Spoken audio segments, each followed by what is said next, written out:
It is my deep honor to introduce to you the creme de la creme of the legal affairs reporting. Members of the MSBA, it's a treat to welcome Nina Tottenberg to this year's Legal Summit. Ms. Tottenberg works for NPR, and her reports regularly air on NPR's critically acclaimed news magazines, All Things Considered, Morning Edition, and Weekend Edition. Ms. Tottenberg has covered the Supreme Court for over 4 decades, and her Supreme Court coverage has won her widespread recognition. She broke the Anita Hill story during the Clarence Thomas confirmation hearings, earning her accolades and many awards.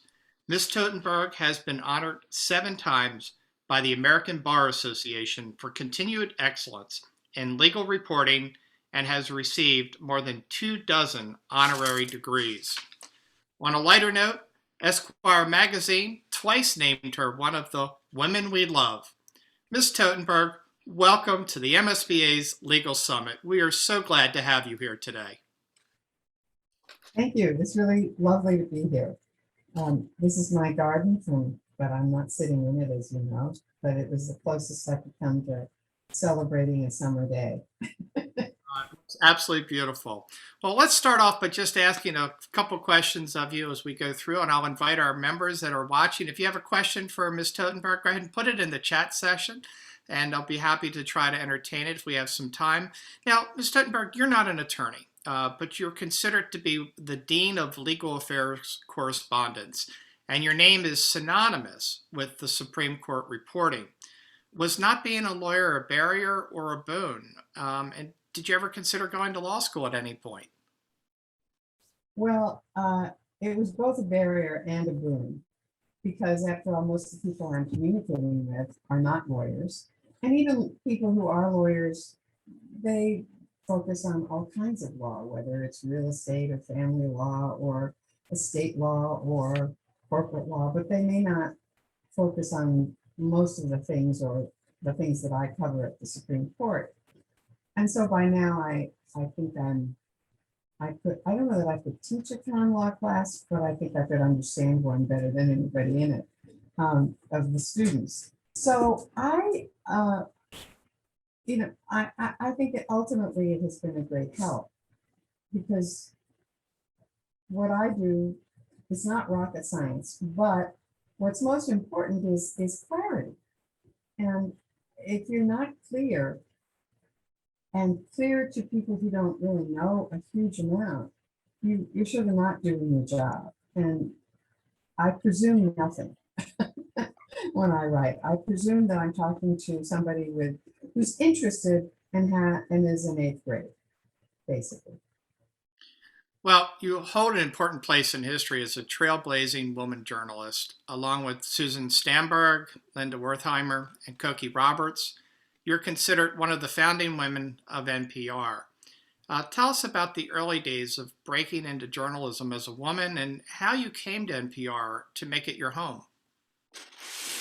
Well, I was a print reporter for a very long time, probably, for at least 5 years, maybe more. And every place that I worked in the beginning of my career, I was the only woman in the newsroom, or I wasn't even in the newsroom. My very first job was on the women's page, which was perhaps, those kinds of pages don't even exist anymore. It was a page of recipes and rewrites of fashion press releases. So I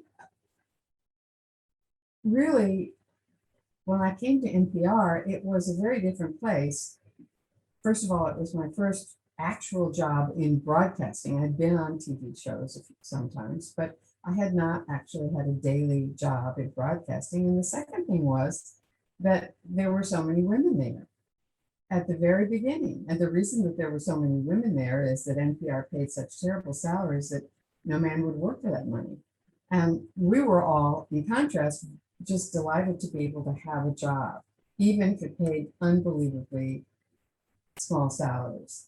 And so I went to work there. I learned a great deal about being a broadcast reporter. And I was recruited by a guy named Bob Zelnick, who was looking for somebody who liked breaking news stories and who didn't like particularly necessarily doing feature stories. I like doing feature stories, but the best of all is when you can get a great scoop, or the sort of terror of the deadline and the adrenaline rush of making it is something I, to this day, somewhat enjoy. And I covered everything in the beginning, and really for the first, I would say, uh, probably at least 20 or more years at NPR, I covered everything on the legal beat. I covered the Supreme Court, I covered the Justice Department, I covered the House and Senate Judiciary Committees, I covered every scandal, every special prosecutor, every investigative hearing of that kind that went on, even the church committee hearings on Capitol Hill. And I also was assigned to cover, I don't think I covered it particularly well, the intelligence community. So we now have about 10 reporters who do what I did. Thank you.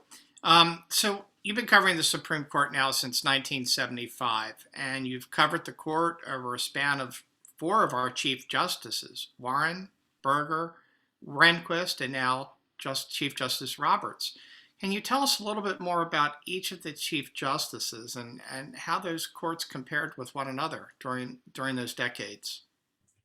Well, I covered Chief Justice Warren only for a year, the very first year that I was assigned to cover the Supreme Court when I worked for the National Observer, the late great National Observer. It was 1968-69, and it was his last term. And so I didn't know him at all. I never met him, but I have now written enough and interviewed enough people to know that he was a remarkably able leader, not just of a court, but remember he'd been, I think he'd been elected Attorney General of California and ran a very effective Attorney General's office, then governor. And he was such a good governor that when he ran for reelection, the Democrats didn't oppose him. I mean, he was a remarkably able and gifted political leader. And by that, I use the word political, not in the partisan sense, but in the sense of somebody who could govern, who actually knew how to deal with people, handle people, think about things. And I think he was a very able administrator as well. So he was followed by Chief Justice Berger, who was none of those things. I guess it's not fair to say none of those things, but he managed to tick off people awfully easily. He did little subtle things that were not so subtle to the members of the court, like switching his vote so that he could assign the opinion and then dissenting from the opinion, and that did not go over very well. And he alienated a good number of the members of the court, regardless of ideology. So I think that Chief Justice Rehnquist was there for much of that time of the Berger court, and he watched that with great interest. And when he was promoted to chief, he was not that kind of a Chief Justice. He was very forthright. If he was going to dissent, he was going to dissent. And he played fair, in other words, and he had the widespread regard of the other members of the court, again, regardless of ideology. And then Chief Justice Roberts has been now chief for over 15 years. And I think he's been a very good sovereign, essentially, of the office of Chief Justice. I think we'll know more after this and next term. I mean, it's really pretty interesting that he was widely attacked by Republican candidates for president in 2016 as being a liberal and a sellout to the, not what conservatives had expected of him, when in fact his record is, with very rare exception, incredibly conservative.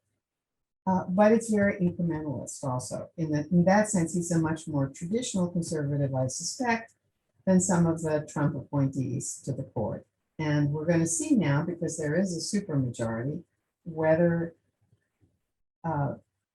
whether he still is at all a controlling force or on the court, or whether or not, or whether he joins in a far more aggressive brand of conservatism that is less incrementalist than what he has aspired to in the past. And we're going to know that partially at the end of this term and certainly by the end of the next term. Well, speaking of Chief Justice Roberts, and the court being 6-3 with no swing vote here, what are some of the cases coming up that you think will help us determine whether he's going to be a little bit more to the left, more to the right? What will push him? You know, the truth is that there are now, because there are 6 justices on the conservative justices on the court, they don't need his vote. Before the death of Justice Ginsburg, they did need his vote, and he used it very, I think, skillfully to craft somewhat limited but sort of center-right decisions, like involving whether President Trump could have his records subpoenaed, for example, or whether the Census Bureau could do what were pretty overtly political things that had never been done before. In this case, counting people, asking people if they were citizens or not. Or even in the case of abortion, where he has always been a force against abortion rights. He, in one case, voted to uphold the previous year's decision involving access to clinics and restrictions on what clinics could do, and the Texas law that had been struck down by the court with Justice Kennedy in the majority. And then Kennedy left the court. And without Kennedy, there were not 5 clear justices to uphold that decision. And so Louisiana comes forward with an identical law, and Roberts just balked. He said, you know, we're not going to become that kind of a flip-floppy institution where we decide one thing and then abandon it the next year because the results of the election are different. And I think, but that I think was an anomaly. I still think that expect him to be against abortion rights if he'd had his druthers, and the court has now accepted a challenge to a very broad potential challenge to abortion rights. If he'd had his druthers, the court, I'm quite sure, would have done this incremental step by incremental step, but there were 4 votes to grant cert. And so now we'll see. Will he cast his lot with those? Will he be able to restrain the drive to reverse Roe at all? Will the court reverse Roe in all but name, and how fast will it do it? Those are the questions that remain to be seen for next term. That and gun rights, again, guns, a question that the court had avoided taking any serious case about for over a decade, because it wasn't clear how either Kennedy or Roberts would vote on gun rights. But now Kennedy is retired and they don't need Roberts' vote. And there are a bunch of people who are very avid endorsers of gun rights on the court and have made clear that they want to make it a much more aggressive right. We'll see what happens. There's a big affirmative action case from Harvard pending on the cert list this week. And in a week or more, we could learn whether they're going to grant another challenge to affirmative action. And that's a place where he's consistently been against affirmative action programs in higher education and even in public education at all, at the lower grades. So we've got some very big cases coming up yet for this term. A 3rd challenge to the ACA. We've got a big religion case, clash with LGBT rights, but also that case involves the power of cities, states, and other government entities from enacting anti-discrimination laws that they may impose on their contractors, not people who just disagree, but their contractors, whether they can put conditions on their contractors. Then we have, a big First Amendment case involving the rights of a cheerleader to say unfortunate things online and off campus. There's a big case, another big First Amendment case involving disclosure laws in California and other states that require large donors to disclose confidentially to the state when they give to nonprofits. I'm leaving some out. There's a big union case that could very much circumscribe the rights of unions to organize. So there's a lot this term too.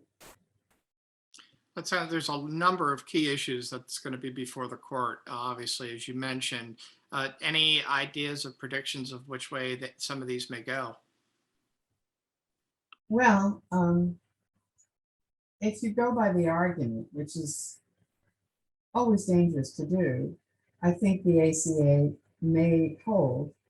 They'll sever the mandate provision because it's no longer, Congress essentially avoided it. So, because it didn't require anybody to pay anything. And so the question here is, does the rest of the law have to fall as well? And a federal district court said yes, the Fifth Circuit said maybe. We'll see what the court says. And if they sever that provision, the law will stand. And I think the battle over the ACA may more or less be over, with some tiny wrinkles perhaps in the future. If, on the other hand, they strike down, let's say, Title I of the provision, which includes pre-existing conditions and lots of other things, having your kids on your policy until they're 26, the markets that and the subsidies that provide health care to about 31 million people, then there'll be a war against the ACA, and we'll see what happens after that.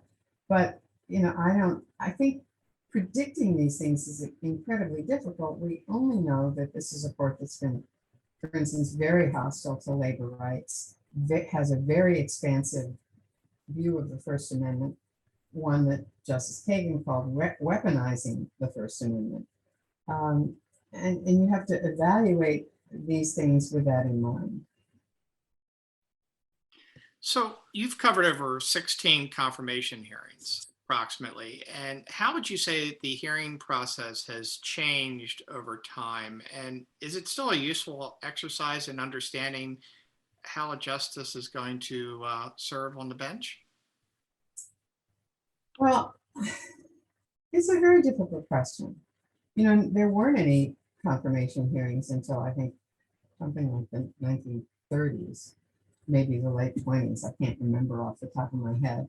And for most of the confirmations hearings that I covered in the early part of my career, there was no live broadcast coverage. And there was no C-SPAN, so you couldn't have recorded broadcast coverage either. So really was the newspapers and senators would come out afterwards and make remarks, and that was what was on the nightly news on TV. Justice O'Connor's hearings were the first that were televised, and I think it made a big difference, and I think it was a very valuable thing for many years, including, I think just about every justice. I think they said very interesting things. And where they drew the line was slightly different, but they certainly weren't going to predict or give any indication. No, as Justice Ginsburg put it, no hints, no something else about how I might rule. That said, she said that a lot of things were settled questions, including, in her view, abortion rights, and including the death penalty. And of many other questions that she gave quite nuanced answers about. I know that the Bork hearings remain to this day extremely controversial because they were so contentious. On the other hand, he'd written a great deal that was quite contentious. And when he was questioned about a great deal of that, going into those hearings, the public had one view of Robert Bork, which was not much of a view one way or the other. And by the end of the hearings, he was not a person, he'd done himself a lot of damage. And ever since then, the hearings, I think, increasingly have become, they were okay for Souter And for Kennedy, you go back and you look at what they said, and for Ginsburg and for Breyer, and you have a real sense of what they think. But I would say in modern times, that would be certainly the Bush nominees, certainly Alito, and to some extent, Chief Justice Roberts, and the Obama nominees, Kagan and Sotomayor, and then the Trump nominees. Each time you heard, you knew less and less. And there actually are academic analyses of these that, that are quite rigid in their formations. There's a woman at the University of Georgia who's done this study, and I think her name is Professor Ring, but I'm not sure. And at the time I last interviewed her, the two people who had answered the least questions at their confirmation hearings were Abe Fortas, when he was up for Chief Justice, where he was just determined to say nothing, and Neil Gorsuch. Now, at that point, I don't think we'd had Kavanaugh, and we hadn't had Amy Coney Barrett. But the Trump nominees, not just to the Supreme Court, but to the lower courts, I went to more than several of the lower court nominees' confirmation hearings. And obviously they were told to say nothing, just nothing. And you didn't learn much about them. Now, Chief Justice Rehnquist famously said that the jewel in the crown of the American democracy is the independent judiciary. Now, public opinion may be that the court is becoming more publicized. Based on what you've seen, what you've heard, what are your thoughts on that? Publicized or politicized? I meant politicized. Thank you for correcting me. Well, I think it's much more ideologically, the court is much more ideologically divided. I don't think that that's a question of partisanship so much as a question of much less pragmatic and much more ideological justices on the right. And I don't think as much on the left at the moment, but there are only three of them. I think certainly that the left on the court, or what passes for the left, which would have been years ago, at least some of them would have been considered centrists. They know they're in the minority, and they've known they were in the minority since Justice O'Connor retired. And so the question is, and first it was, how would Justice Kennedy vote? But if you look at his votes over the arc of time, with some very important exceptions, they were pretty conservative decisions. I grant you, ultimately not on abortion, and because he upheld Casey and Roe in the last analysis, but it was a much more conservative view of abortion rights, and certainly not on gay marriage or gay rights, which was his pioneering area of the law. But other than those two, and you may say, other than that, Mrs. Lincoln, how did you like the play? But there were huge, huge cases and important cases in which he really did vote on the conservative side most of the time. And now you don't have a court like that. And the late Justice Stevens used to say that he didn't change, the court changed. By the time he retired, he was the most liberal member of the court, more liberal, I think, than Justice Ginsburg. And it's true that for the most part, he didn't change. There were some things he changed on, a few, but the center of gravity at the court had changed so dramatically that this man, who was once considered a sort of moderately conservative centrist, but conservative, was now considered the most liberal member of the court. And that is a fact. I could say you mentioned Justice Ruth Bader Ginsburg. Now, you and she were both friends, in fact, close friends, as I understand. Can you tell us about how that friendship developed, and how did you balance your reporting with your friendship with her? Well, there were three members of the court who I would say I was, well, two of whom were my close friends, Justice Ginsburg and Justice Scalia, and to a lesser extent, much lesser extent, uh, Chief Justice Rehnquist. I wouldn't have said that we were really personal friends. We were personal acquaintances. But I knew them all. I got to know them all way before they were on the Supreme Court. Both Scalia and Rehnquist I knew when they were at the Justice Department, and I was a kid covering the Justice Department, and they were pretty young too.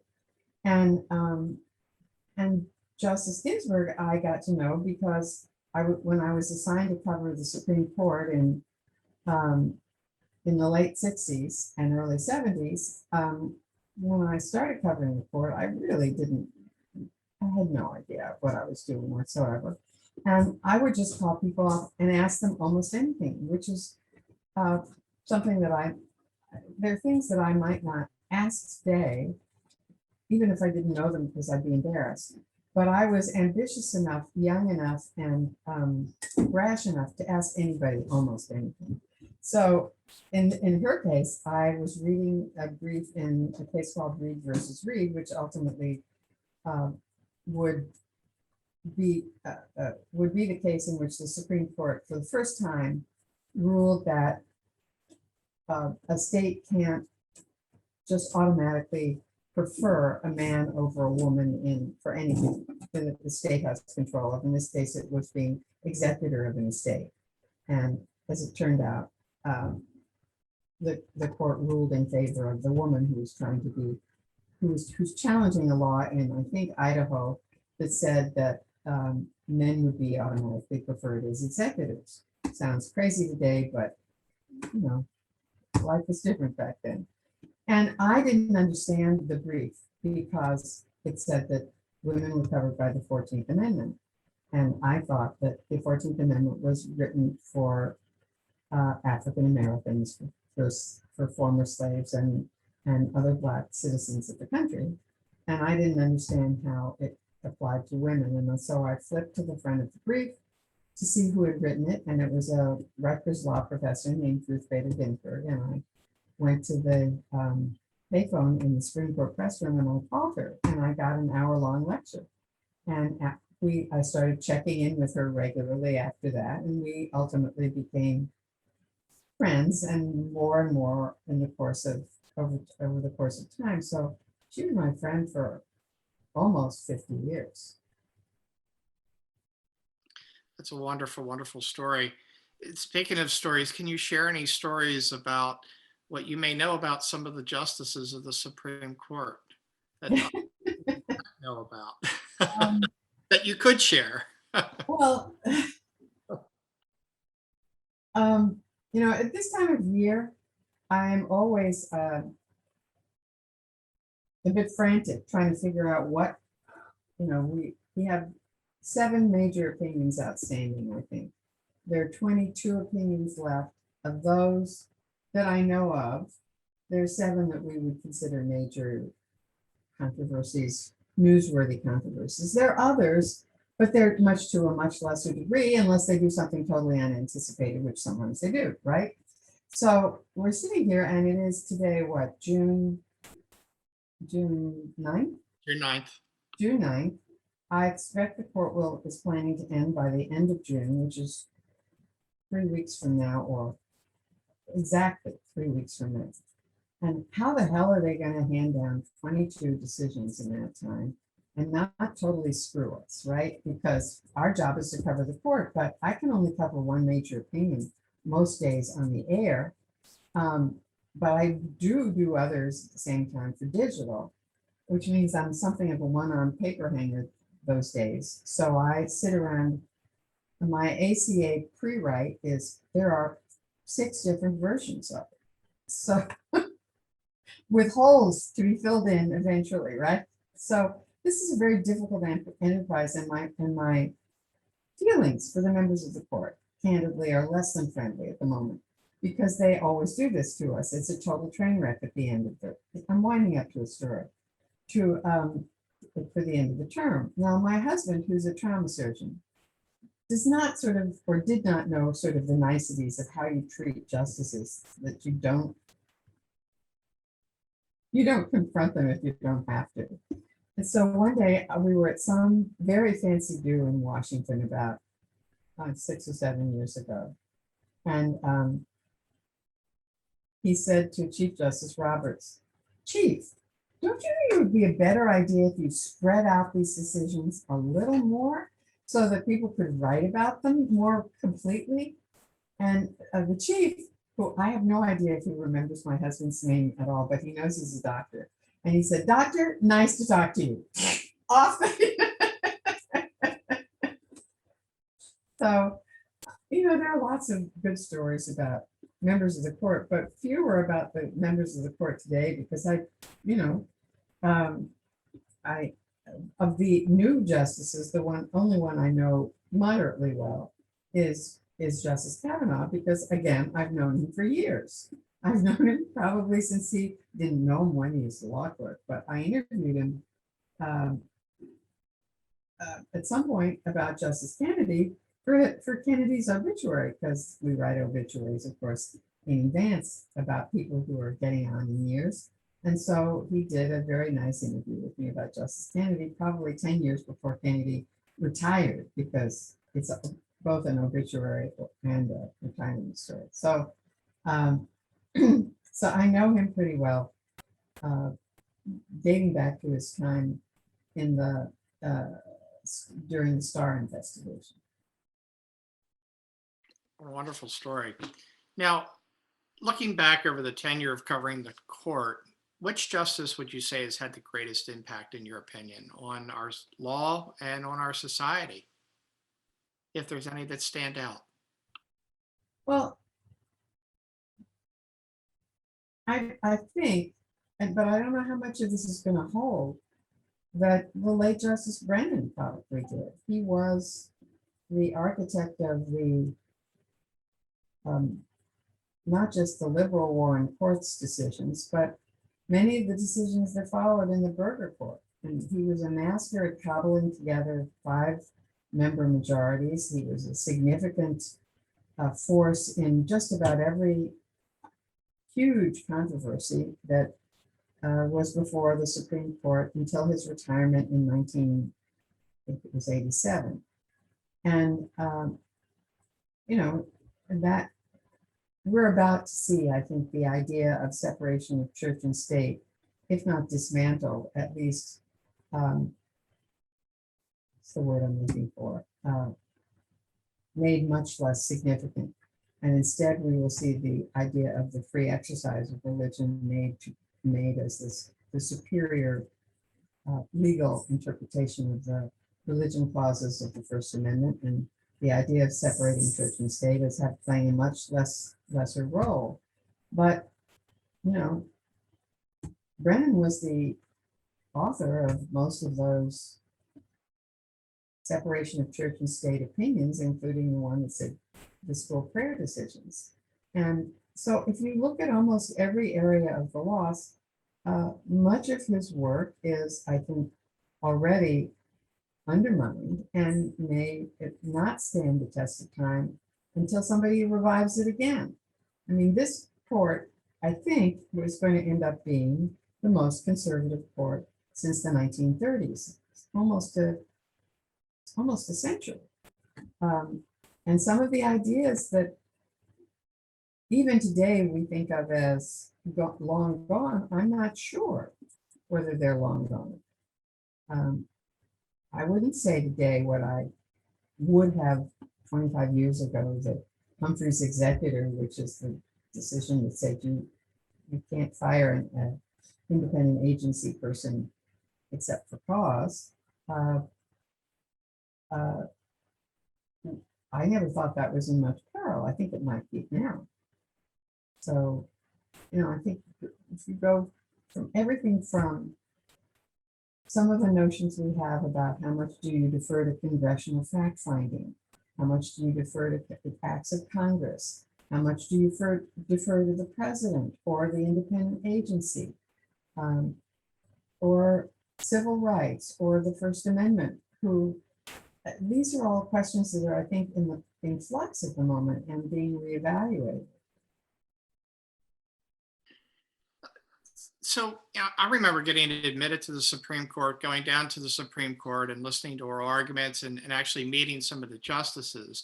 And that opened my eyes to some of the misconceptions that I had. But what do you think are the biggest misconceptions that the general public has about our Supreme Court today? Well, if you listen to any talk show, whether it's liberal or conservative, people think that you should do what's right, not necessarily what the law calls for. So, for instance, there was a decision this week about people who have temporary protected status in the United States and whether they can apply for a green card. And the court said no, unanimously. Now, I am sure that at least 3 and maybe 4 or 5 members of the court think that's unjust. But it is what the law says quite clearly. At least all members of the court seem to agree that. And I think most people don't understand the difference between, in that case, it's not a constitutional question, it's a statutory question. And what does the law actually say?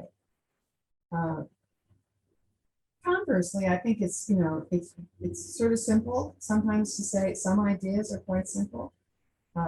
Whether for example, originalism as described by some scholars or even members of the court is that you interpret the Constitution the way the founders intended it.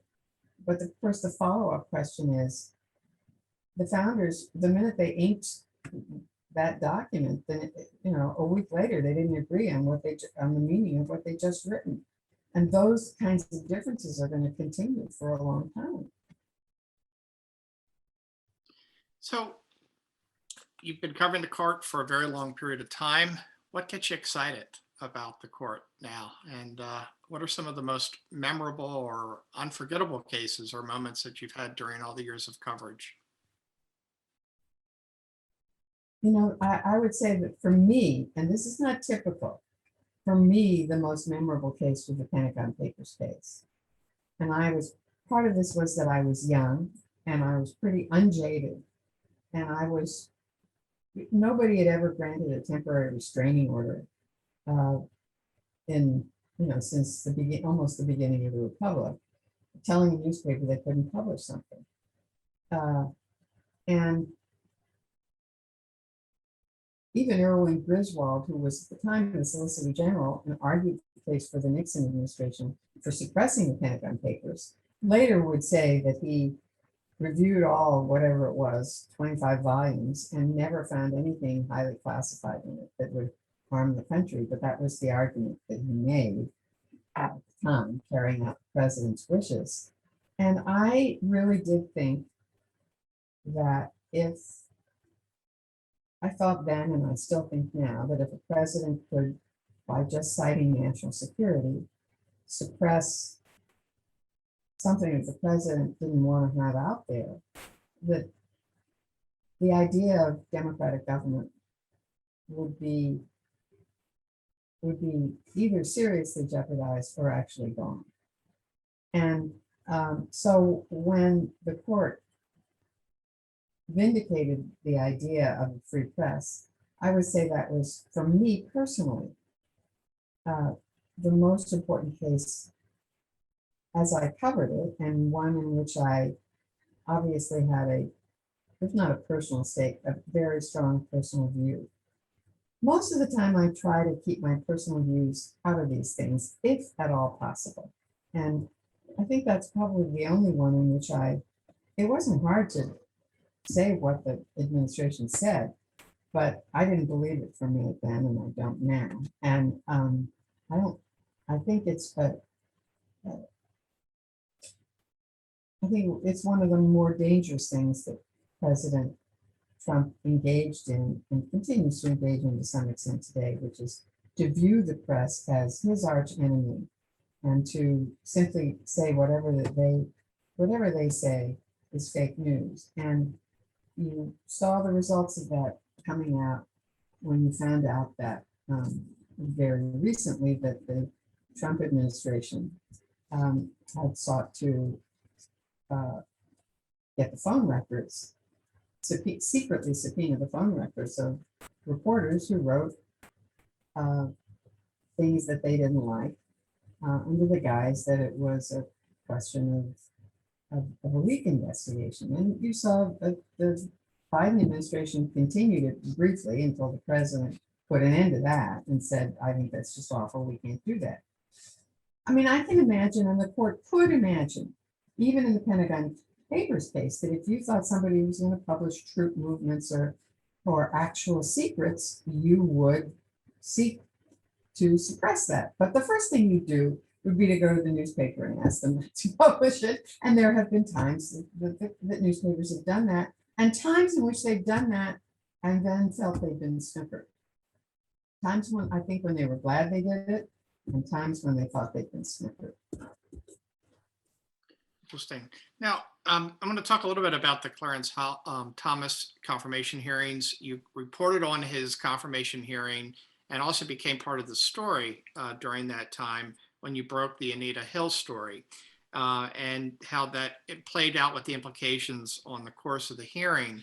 And if you could tell us a little bit about that, and as sort of a follow-up to that is, do you think that Justice Thomas and Justice Kavanaugh, more current courts, have held any grudges as a result of what they went through during those confirmation hearings, or somehow were tainted by that in any way? Well, we'll take the second question first.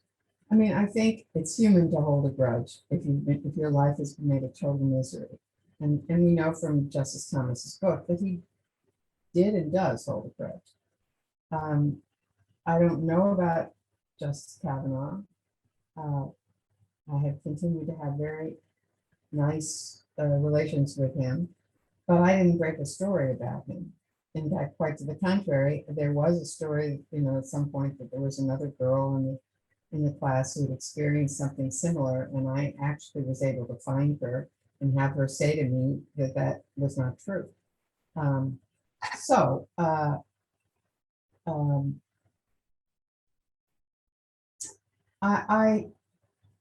I think it's human to stay mad about something like that. Having said that, my job is to report the news and to report it even when it's uncomfortable for the people I'm covering. And so I am to this day very glad that I reported the Anita Hill story.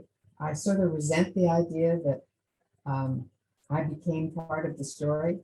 The only part of me that became part of the story was that some of his defenders were mean to me. So what? I didn't like it. It was totally miserable, but I did nothing that ever has been proved to have been or shown to have been unethical or improper for a reporter to do. So I think it was good work. I'm glad I did it. It continues to be a story that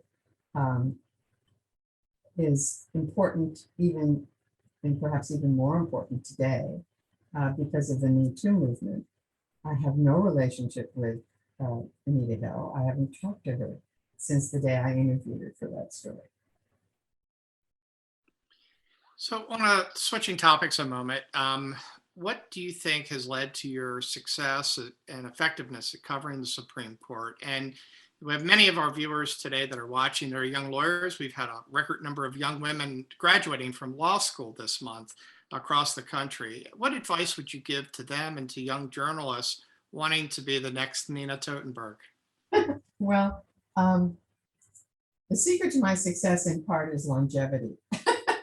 If you stick around long enough, you become the dean of the Supreme Court press corps by just seniority, right? I've been doing it longer than anybody else did. In fact, I've been doing it longer than any member of the court. So, you do have to love your work. So, for a very long time, I didn't see how you could make a living doing this if you weren't already quite experienced. But I think there are so many different avenues and ways of, in journalism today, from online to podcasts to um, everything else you can imagine, to Twitter, that there's just more than any of us can do and do well. I still think the stuff I do on the radio is probably the best, and maybe the stuff on digital is second, and I do tweet, but I don't do Instagram or Snapchat. Just don't have time to master that. And I don't do Twitter unless I have something to say that's at least interesting and doesn't ensnare me in some horrible controversy that I don't want to be ensnared in. So I'm not sure can tell you the secret to success, except to love your work and to try to do it as best you can. The advice I always give to young people who are starting out in a career, whether it's as a lawyer or as a journalist, is to pick your battles. And I stick by it. If you want to have a decent workplace to work, you should be able to complain, but you should at least think long and hard about what you complain about, and understanding that there is a limited amount of employee capital available in any workplace. And I still think that's good advice. That is good advice.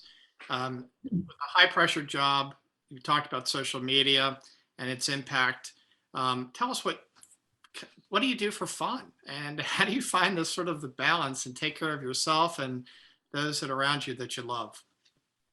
Well, as we sit here, I don't think my grandchildren have come back from the zoo. They're visiting this week with their parents. I have the two girls are 5 and 8, and we've had a very good time together, except for the days that the court is sitting.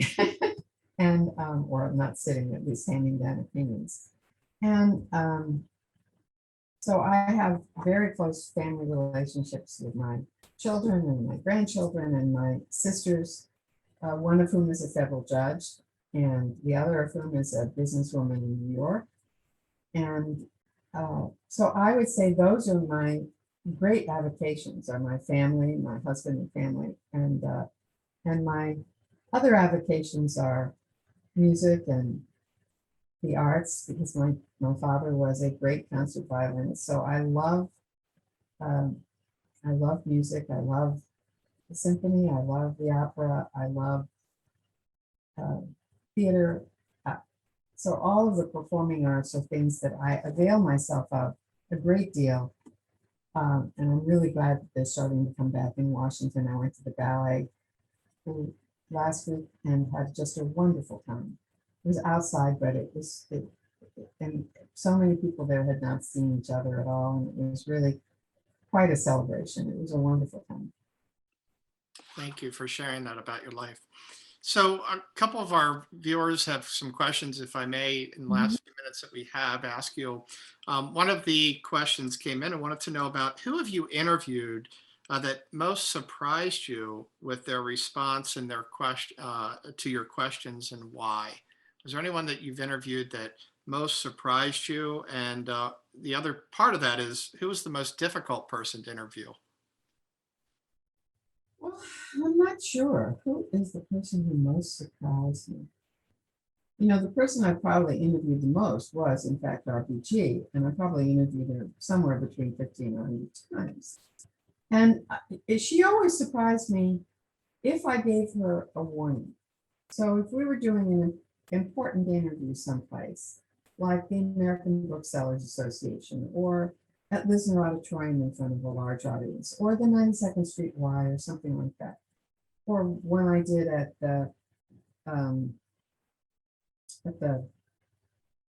when the movie RBG was having its debut, it was at the film festival in Utah. And when I knew I was doing something like that, and where there was something that I thought was appropriate to ask her about, I always talked to her for a few minutes beforehand, and so that she could think about it. So, for example, when I did the interview of her in Utah, I it was at the height of the sort of explosion of the Me Too movement. And and I said to her, as I told her I would, have you had any of these experiences in your life? And she said, well, anybody my age or your age, Nina, we've had those experiences. And I said, for instance, and she told the story, it just blew my mind. So she's a freshman at Cornell and she's taking biology, and it's a mandatory course for freshmen. And she is not very clear that she's doing that, this is not her, the sciences are not her speciality, let's put it that way. And so she thought she wasn't doing well enough, and they were having a big end of semester exam, and she went to her professor and said, was there anything that she could do to improve her grade? She was on a full scholarship. And he said, well, I can give you a practice test. So he gave her this practice test. And then she went to the exam, like, a week later or 5 days later. And she's sitting there, and it's the same exam. And she says, and I knew what he wanted. And I'm sitting there doing this interview. And I said, so what did you do? Well, I mean, all I figured I would have done was never want to go sit in the classroom with this guy again. She said, she's 17 years old. She said, I went right down to his office and I said, how dare you? How dare you? That's it, even then. That's awesome. So another question from one of our viewers is they wanted to know if you think that the concept of stare decisis is being aired as a fundamental legal tenet in the current court. Is being aired? Yes. Meaning challenged or not respected. I'm not respected. Well, I think we'll see. That's the answer. There are cases in which people that lots of justices disagree with, and they still respect as precedent. And I would say those you could still slice and dice around that very minutely, but I think that we have a court that is less deferential to precedent than previous courts, and we'll see how far and how many of them are of that view. Fair enough. Another question came in. They wanted to say it took the pandemic to get a live audio feed from our Supreme Court. Do you think this will continue once the court reopens? And also, do you believe that there will ever be television cameras allowed in the court? Well, I never say never about TV cameras, but I think it'll be quite a long time. I would doubt I'll still be covering the court when that happens. Because even justices who thought the idea was pretty good eventually somewhat changed their mind and began, and they certainly will, as long as there's somebody on the court who feels very strongly against it. I don't think it's going to happen, and I think there will, the likelihood is there will be somebody who's very much against it. I think people should understand that it was great for me to have the audio for these oral arguments for the last, whatever it is, 14 months. But these are not typical oral arguments because they had to do it was by phone because they were afraid of being Zoom bombed. They had to do this, in seriatim, so everybody had 2 or 3 minutes. What was supposed to be an hour-long argument was usually an hour and 45 minutes, even with that. And it was not at all typical in what it was like. You got there was no sort of congealing of points. There was none of the rough and tumble of a normal argument. And I think that it was, it was the best they could do. They couldn't have a secret argument after all. So it was the best they could do. Whether they continue that, I think, is an open question. I think politically it's difficult not to continue that, but I would not be surprised if they didn't continue. So I can't predict what will happen. All right. When looking to interview lawyers on legal stories, what do you look for, and who makes for a good interviewee? I look for people who can speak English, not legal, and not lace their conversation with case names. And I sometimes just tell them that. I start an interview and I start hearing case names and I say, look, people hearing this, they are not going to know what the case names you're talking about, even though they're very important in this case. So you just have to understand that and not say a case name.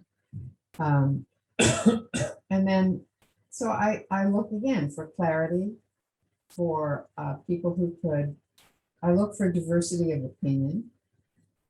I always want to make sure that, today I was, for example, talking about this Philadelphia religion case where the contract where the city ended the contract or didn't renew the contract with Catholic Charities because they wouldn't screen LGBT couples for foster parents to be foster parents. And I realized suddenly I had a whole bunch of scholars. I had liberals and conservatives, but I didn't have anybody from the gay community. So I thought we ought to add somebody from the gay community, even though it's about something bigger than just the gay community. It's about the rights of cities in contracting. It's about anti-discrimination clauses in contracts. It's about the free exercise clause, all of that stuff. So,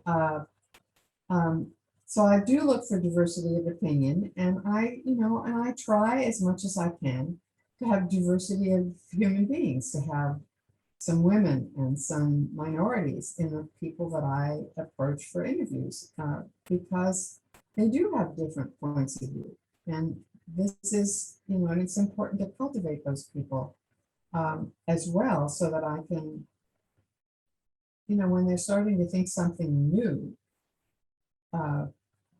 whether, that I will know that this is going on in the academic world, and that minority professors or have, there are some views about, for example, about abortion that Justice Thomas has that are increasingly viewed by some of the abortion rights supporters as an attempt to try to portray abortion rights as genocide. And so you need to be cognizant of those competing views and what's going on. And so those are the things that I look for. All right, in the last 2 minutes that we have, and we thank you for so much for your time, but there's a crystal ball in your garden. We want you to look in that crystal ball. 2 quick questions. Any speculation surrounding Justice Breyer's retirement? That's one. And the second one, any speculation on the decisions of increasing the number of Supreme Court justices? Well, Justice Breyer, I have no inside knowledge. He's another justice I knew when he wasn't on the Supreme Court and wasn't a judge, but I have no inside knowledge. And I can imagine from a human point of view that pressuring him to retire would not would get his hackles up. But we don't even know whether he's decided to retire at the end of the term, or whether he could have told the White House and we wouldn't know. So I know that my sense is that he won't retire this term, but it's really no more than a guess, because I don't think anybody knows. And secondly, what was the second one? The increasing the number of Supreme Court justices. For now, I think it's a non-starter. If that ever happens, there's going to have to be a sort of a slow build for public opinion that's antagonized by a court that they view as radical, and then it might happen, but it's not. There are no votes, not even remotely the votes for it now.